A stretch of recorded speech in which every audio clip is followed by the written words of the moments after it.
बहुत पहले आपने एक चिड़िया की कहानी सुनी होगी जिसका एक दाना पेड़ के कंधरे में कहीं फंस गया था। चिड़िया ने पेड़ से बहुत अनुरोध किया उस दाने को दे देने के लिए, लेकिन पेड़ उस छोटी सी चिड़िया की बात भला कहाँ सुनने वाला था। हार कर चिड़िया बड़ई के पास गई और उसने उससे अनुरोध किया कि तुम उस पेड़ को काट दो, क्योंकि वो उसका दाना नहीं दे रहा। भला एक दाने के लिए बड़ई पेड़ कहाँ काटने वाला था। फिर चिड़िया राजा के पास गई और उसने राजा से कहा कि तुम बड़ई को सजा दो, क्योंकि बड़ई पेड़ नहीं काट रहा और पेड़ दाना नहीं दे रहा। राजा ने उस नन्ही चिड़िया को डांट कर भगा दिया कि कहाँ एक दाने के लिए वो उस तक पहुंच गई है। चिड़िया हार नहीं मानने वाली थी। वो महावत के पास गई कि अगली बार राजा जब हाथी की पीठ पर बैठेगा तो तुम उसे गिरा देना, क्योंकि राजा बड़ई को सजा नहीं देता। बड़ई पेड़ नहीं काटता, पेड़ उसका दाना नहीं देता। महावत ने भी चिड़िया को डपट कर भगा दिया। चिड़िया फिर हाथी के पास गई और उसने अपने अनुरोध को दोहराया कि अगली बार जब महावत तुम्हारी पीठ पर बैठे तो तुम उसे गिरा देना, क्योंकि वो राजा को गिराने को तैयार नहीं।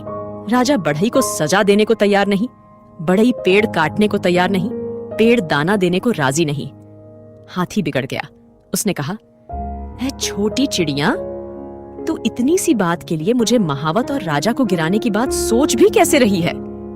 चिड़िया आखिर में चींटी के पास गई और वही अनुरोध दोहराकर कहा कि तुम हाथी की सूंड में घुस जाओ। चींटी ने चिड़िया से कहा, चल भाग यहाँ से, बड़ी आई हाथी की सूंड में घुसने को बोलने वाली। अब तक अनुरोध की मुद्रा में रही चिड़िया ने रौद्र रूप धारण कर लिया।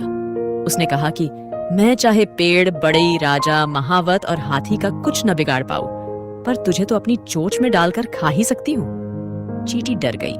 भागकर वो हाथी के पास गई। हाथी भागता हुआ महावत के पास पहुंचा। महावत राजा के पास कि हुजूर चिड़िया का काम कर दीजिए, नहीं तो मैं आपको गिरा दूंगा। राजा ने फौरन बड़ई को बुलाया। उससे कहा कि पेड़ काट दो, नहीं तो सजा दूंगा। बड़ई पेड़ के पास पहुंचा।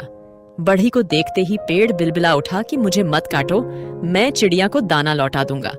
आपको अपनी ताकत को पहचानना होगा। आपको पहचानना होगा कि भले आप छोटी सी चिड़िया की तरह होंगे, लेकिन ताकत की कड़ियां कहीं न कहीं आपसे होकर गुजरती होंगी। हर शेर को सवा शेर मिल सकता है, बशर्ते आप अपनी लड़ाई से घबराएं नहीं। आप अगर किसी काम के पीछे पड़ जाएंगे तो वो काम होकर रहेगा। यकीन कीजिए, हर ताकत के आगे एक और ताकत होती है और अंत में सबसे ताकतवर आप होते हैं। हिम्मत, लगन और पक्का इरादा ही हमारी ताकत की बुनियाद है। बड़े सपनों को पाने वाले हर व्यक्ति को सफलता और असफलता के कई पड़ावों से गुजरना पड़ता है। पहले लोग मजाक उड़ाएंगे, फिर लोग साथ छोड़ेंगे, फिर विरोध करेंगे, फिर वही लोग कहेंगे, हम तो पहले से ही जानते थे कि एक न एक दिन तुम कुछ बड़ा करोगे।